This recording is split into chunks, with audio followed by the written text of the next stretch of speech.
What's up, everybody? This is Alex Christoforou from the Duran, and I have with me Peter Lavelle, host of RT's CrossTalk. And today we're going to be talking about South Africa. All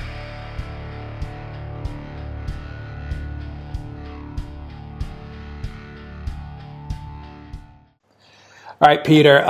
South Africa has been thrust into the spotlight, into the mainstream. I would say that there was a lot of alternative broadcasters and YouTubers who were talking a lot about South Africa. Lawrence Southern did an excellent documentary on it called Farmland. You had Stefan Molyneux, who did a lot of work on South Africa, a lot of reports on South Africa. And suddenly you have Tucker Carlson talk about it on Tucker Carlson Tonight. And the next day, a very short segment, a very short segment. And the next day, President Trump sends this tweet, and I'll read out the tweet. I have asked Secretary of State Pompeo to closely study the South Africa land and farm seizures and expropriations and the large-scale killing of farmers. And in quotes, he has, South African government is now seizing land from white farmers, at Tucker Carlson, at Fox News. What is your take on what is going on in South Africa? Because to me, and then I want to hear your take, I look at this and I see it as a glimpse into what's awaiting much of Europe and the United States as far as reparations go and as far as the whole concept of equality of outcome. And I see these two themes encapsulated in what's happening in South Africa. What do you think of the situation, Peter? Well, okay. Let's look what's happening to farmers in South Africa. They're called the Boer, and that's the word. The word Boer is Afrikaans for farmer. Yes, white farmers control upwards to about 80%, own 80% of the farming land in South Africa. These farmers feed South Africa. They are critical. Now what you have is the ANC is saying that it will expropriate without compensation. When Nelson Mandela came to power through the deal that was made to end apartheid, it was acknowledged and agreed there would not be this type of expropriation. We had a test case. I don't know where it stands right now, but two farms were, the government approached them to buy them at 10% of their value. I've read one report that the two properties have been seized. Another report I came across saying that has not been done yet because the offer was rejected. Now, what you have now is complete illegality. And not only are these farm murders underreported in South Africa, they're grossly underreported in the West. And the Western media doesn't want to hear about it because, well, that's not what the ANC was all about. This is the Rainbow Nation. Racism was apartheid, not the new South Africa.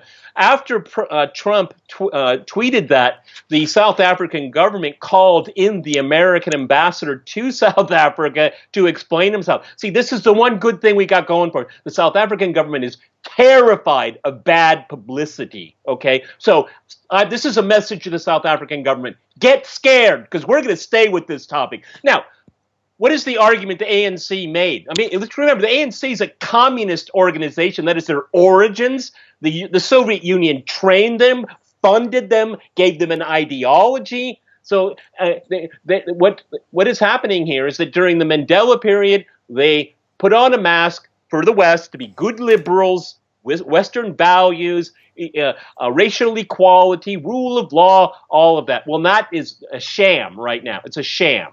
Okay. What is the argument for expropriation without compensation? Well, they stole the land. That is historically not true. A great deal of the land was just there for the taking. South Africa is a big, big place. In other instances, the land was bought from African tribes.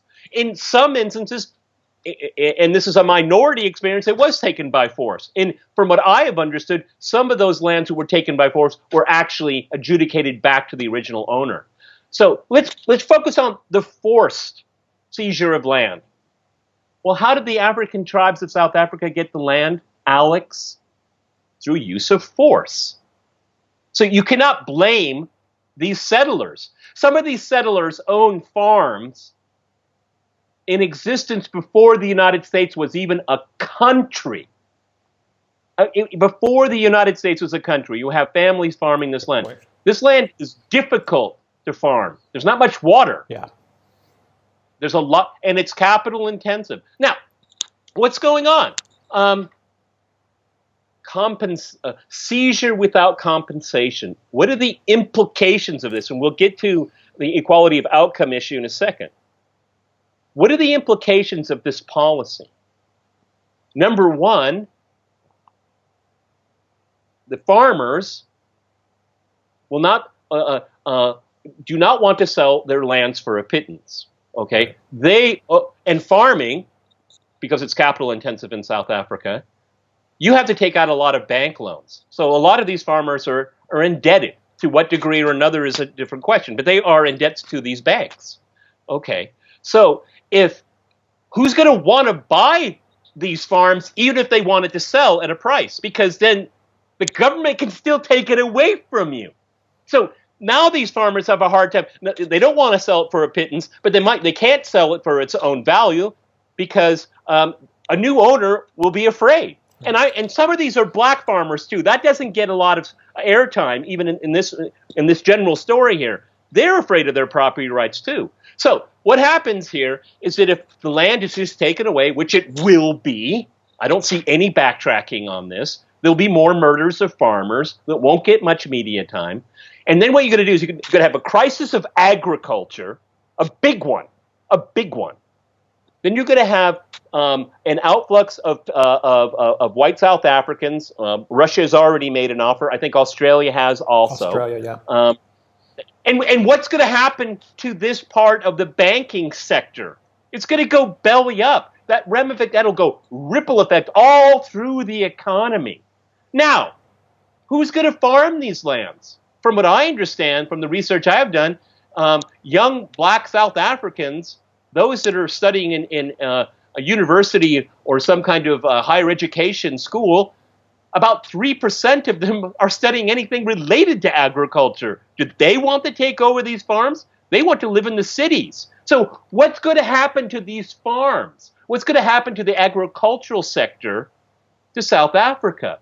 What do they need? Massive aid then? This would be absolutely ludicrous. You have functioning farms that feed the country and more. And because of political ideology and racism, because that's what it is, racism against this small part of the population of South Africa.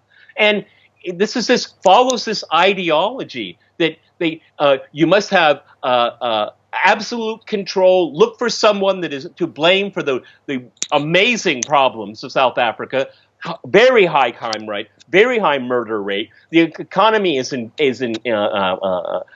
tatters in many ways. And what do they want? The nice, shining future of Zimbabwe. That's what they're going to get. What is Zimbabwe's economic condition? Right up north. 90% unemployment. Their currency is absolutely worthless. They use foreign currencies for transactions. They don't use their own currency anymore. It's worthless because of what started in the early 2000s with land seizures without compensation. Grumpy. Okay? Yeah. What do you make of this Julius Malema guy? This guy that's dressing up in these red outfits that has these communist symbols that he's waving around. And this is a guy that the left, the radical left, from the Washington Post all the way to MSNBC and CNN, this is the guy that they're championing. This is the guy that they're citing to get their facts from, that they're using to fact check. They're using his statements to fact check stuff. Vox the other day did it. They used his statements to fact check some stuff that Tucker Carlson said, that President Trump said. This guy is a scary, scary figure because he's outright talking about murdering whites in South, like outright talking about, let's just get rid of all of them, he's saying. Yeah, but that makes perfect sense with their ideological point of view. Let's look at their paradigm. It's very simple. I studied Marxism. Marx actually was a pretty good economist, and he understood capitalism. But his name is being thrown around as if he understands about what socialism is. he doesn't. He never really talked much about socialism. It was left to people afterwards. And what the South Africans have here, they're using this Marxian paradigm for, let's say, a Western Marxist paradigm, the Frankfurt School and all those other jokers. Okay, who were the oppressed? The workers and the peasants. Okay, and they are virtuous because of their oppression, by the capitalist classes. Okay. Well, that kind of didn't work out because everybody in the working class wanted to get out of the working class and become middle class. Okay. Marxism just never got that one right. Okay. So, let's forget economics because it's not about economics because they're looking at an Armageddon when it comes to economics. But here we go. Who are the oppressed? Okay. The ethnic minorities, primarily black South Africans. Who's the oppressor? The white farmers. And because they are oppressors, they have no virtue. Okay? They are the oppressors, and everyone else is their victim. Victimology. This is what we have with the left's ideology here. So there is no redemption for these oppressors. And that is actually part and parcel of the ideology that comes out of the Washington Post and CNN, MSNBC, and the rest of them, okay? Because they have guilt. It's their fault. Well, what is exactly their fault, okay? And do we fault people for what their ancestors did? I thought we got away from collective punishment, okay? And that's even enshrined in the United Nations Charter, okay? Yeah. But no, and this is why Mr. Redshirt and the rest of them at the ANC get a free pass. But like I said in the beginning of our cast there, the South African government is very sensitive to that. And I'm sure they saw the Tucker Carlson clip. I mean, it was a really short thing. It was like, 2 minutes? It was really short. But they're very sensitive to their reputation, and they know very well that if it catches on, people like us spreading the word, they're going to start facing pressure. All right, and I'm glad that President Trump appointed Bolton because he watched this Fox. He made this statement because he saw Tucker Carlson. It's really extraordinary what is happening right here. But all we hear, what do we get from the liberals? It's listen. That's right. Yeah. Crickets. Crickets. Yeah. Crickets. Okay. So, this is a very important thing, particularly if we use, it's something I remember as a college student. When I was at university, the anti-apartheid movement was very, very strong. The generation before me, it was Vietnam. My generation was apartheid. And the divestiture and all that. The University of California got out of South Africa. There was a lot of pressure on a lot of universities, the same thing, and governments. All right, and I'm willing to say good things about Nelson Mandela. But as president, he sold out to the neoliberals, the economy, and he let in to the public square, into the halls of power, the worst elements of the ANC. Okay, and now they have power. And I have watched some of the supporters. I don't know. Context is everything, but basically at a rally chanting for the death of people, that is not acceptable in my playbook, okay? The thing is that South Africa is on a nosedive to catastrophe if it does not respect the rule of law. What is wrong with the Washington Post and CNN and MSNBC? Can you at least agree on the rule of law should be respected? They can't because they're blinded by their ideology. Yeah, and now that Trump tweeted about it, of course they're going to take the other side. And, if Trump tweets for one thing, no matter how abhorrent, no matter how despicable the other thing is, they're going to pile onto it. If Trump could walk on water, they would say he's trying to put the shipping industry out of business. Yeah. So draw parallels, Peter, between what's happening in South Africa and a lot of what is on the horizon in the U.S. and in Europe. And here's a statement from South African President Cyril Ramaphosa, who wrote, and I quote, it's a short statement. He said, land reform in South Africa is a moral, social, and economic imperative. And I find it interesting that it's moral and social. I'm sorry, land reform doesn't have anything to do with those things, Roko. Okay, and first, your first point of reference is the Constitution and references. I mean, there's eminent domain. I mean, you can use eminent domain to acquire properties and capital, but that means compensation, and it has to be market regulated and agreed Proper value. You just can't. compensation. Right, Yeah. exactly. Okay. So, I mean, the 3 points you just mentioned don't mean anything to me. I don't understand what he's trying to talk about. Okay. There are laws, there are property rights, and these people have other civil rights as well. But to your reference here about, I mean, this is this politics of equal outcome, equality of outcome.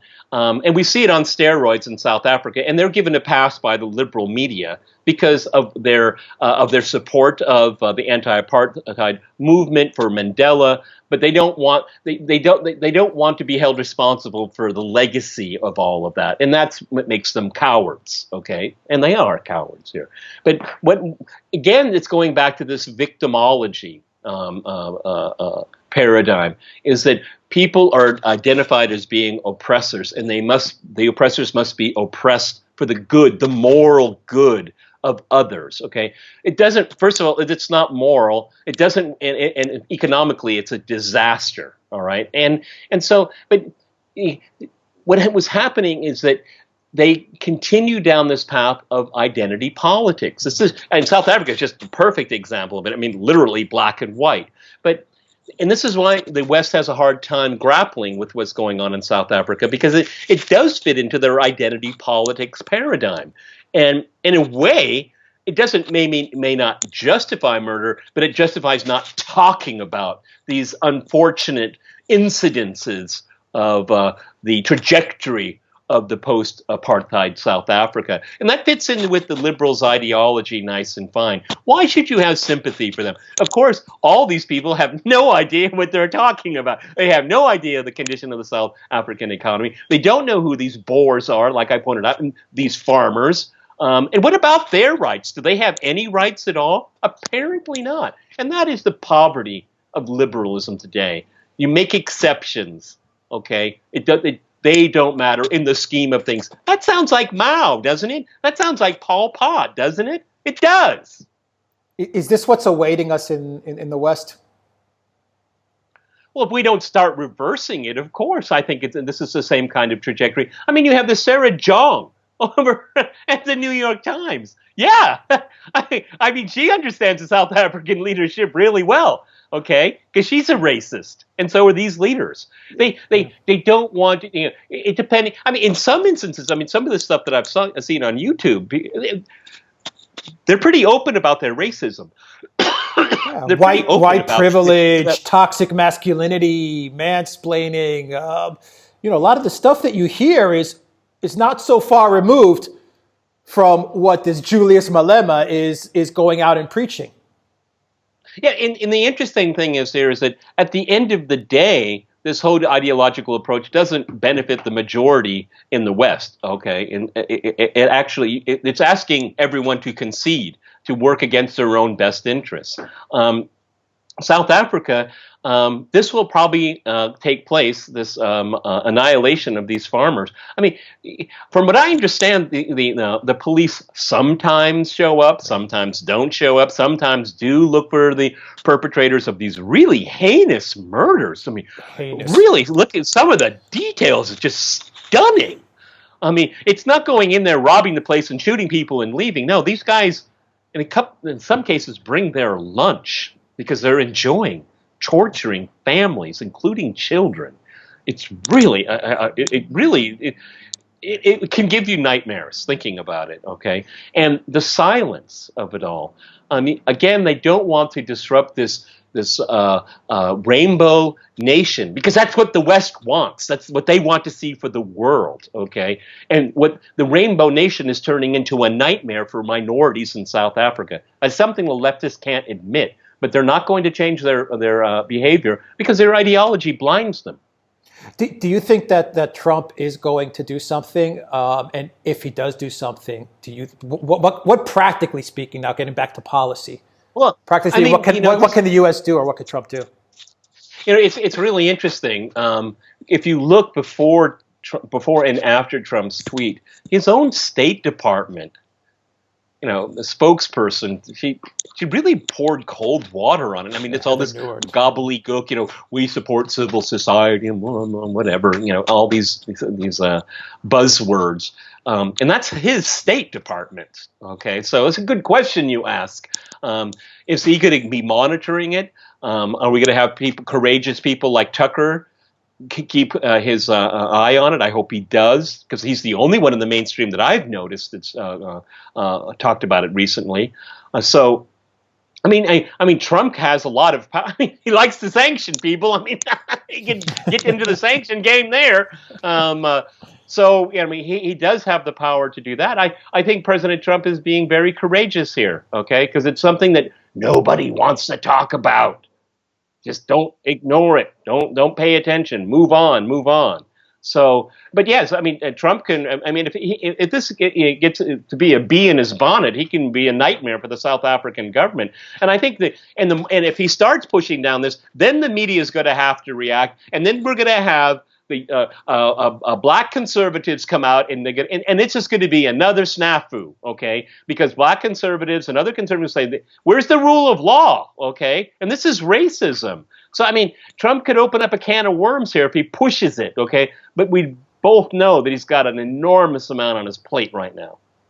So you don't think that he's going to really go deep into this? I would like him to. But it depends. It all gets down to allocation of resources and time, and can he allocate, or delegate someone that will be his eyes and ears for him? Okay, because the State Department doesn't seem to really want to be his eyes and ears on this particular issue. So you think South African government, the ANC, is going to move ahead and expropriate the land, steal the land? I mean, that's all the word. It's stealing the land. I mean, they're going to do it? I mean, yeah. I mean, if they allow these farmers to be murdered, what's going to stop them from not appropriating the land without compensation? And of course, it's for their radical followers. Yeah, it'll be some kind of victory, but then they're going to be importing food. Really.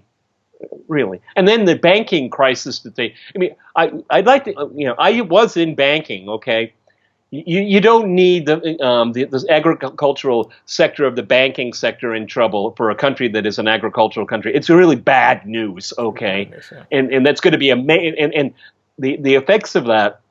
You can have massive refugees, people leaving the country. Of course, when people get hungry, people get violent. All kinds of things can happen. And it's already a kind of volatile place.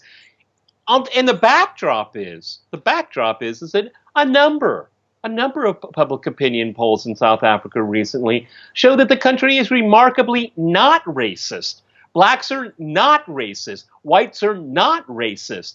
But there are fringes, and I would particularly say in the government's corner, that are incredibly racist, and they use it as a political card to play. So not only would you have an artificial man-made economic crisis, artificial man-made agricultural crisis, you have a man-made artificial race relations crisis as well. Okay, and who controls the media? Okay, they're government friendly.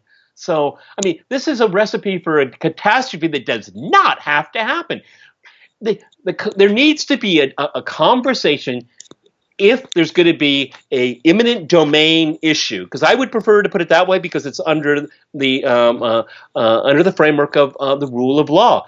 If there's going to be a political decision, and the whites are grossly in minority, then let's have a process of compensation through a certain amount of time where everyone can make the transition, where the farms aren't destroyed, they don't go fallow, we don't have farms that are bankrupt, we don't have farms that are so disrupted that they would have enormous sums would have to be put into reinvigorate them. I mean, as usual, liberals don't think it through. They just do this through passion and ideology. It feels good to get rid of the oppressors. Yeah, but you could have an empty stomach, okay? And who knows all of the other consequential problems that will result of that. If it's going to be a political decision to have these landowners removed from their land, It has to be done legally through the courts in some kind of social consensus. That would mean compensation. We have to point out, too, is that a lot of South Africans, whites and blacks, are working in the agricultural sector. We're not, we're focused on the farmers and their families, but there's a lot of people that work these farms and are paid. They're part of the economy. They're going to find themselves in big trouble as well. So, this feel-good, ideologically driven madness has enormous consequences. Yeah. If it's going to be done, do it legally and do fair compensation. And another point just came to my head. A lot of white South Africans, they are lower middle class. A lot of them do want to leave. They can't afford to leave. They have problems finding work. They've moved into these old townships that was where blacks used to live during apartheid. I mean, there's a shift going on here. There's no sympathy for them right now. I understand from documentaries that a lot of them would like to leave. They can't. They have no money to leave. They're in a dead end situation. The government isn't helping them. There are no handouts for them because they're the oppressors. Lower white middle class people are oppressors, in South Africa, apparently. On that note, and to close this segment, about the people that did get the opportunity to leave, what do you make of countries like Russia offering these farmers land and the ability to farm in Russia or in Australia, for that matter? Well, I can tell you, since the end of the Soviet Union, one of the most unsung victory stories, success stories of post-communist Russia is agriculture. It's a great business here.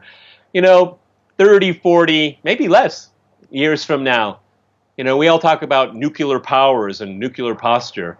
Well, in a matter of decades, they're going to say, well, Russia, the agro power, the hydro power, water and food. There's a lot of land, folks. There's a lot of land. And having experienced, committed farmers wanting to come to Russia, I can open my big arms and give you a hug. Come. We'd love to have you. We will make sure you get land as well and apply your expertise, because South African farmers are some of the best in the world. The best in the world. Russia would love to have some of the best in the world farming their land.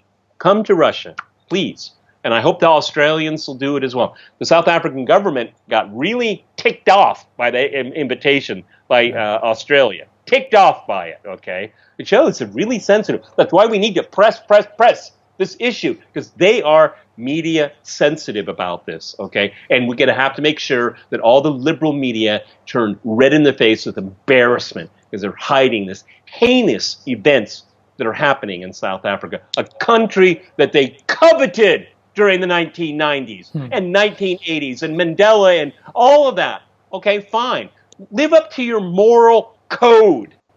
Don't put it on pause. Don't go in reverse. Don't hide it. Confront it. And if you did, you might maybe be part of the process of solving this. By ignoring it, you make it worse. And you will be saving lives as well. And that's important.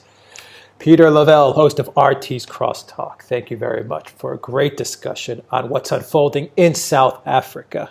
Guys, if you like this video, click on the subscribe button down below and click on that notifications bell to get notifications every time we push out a new video. And visit the Duran shop, buy a t-shirt, help us broadcast shows like this to you. Peter Lavelle, host of RT's CrossTalk, thank you very, very much. Until next time, take care.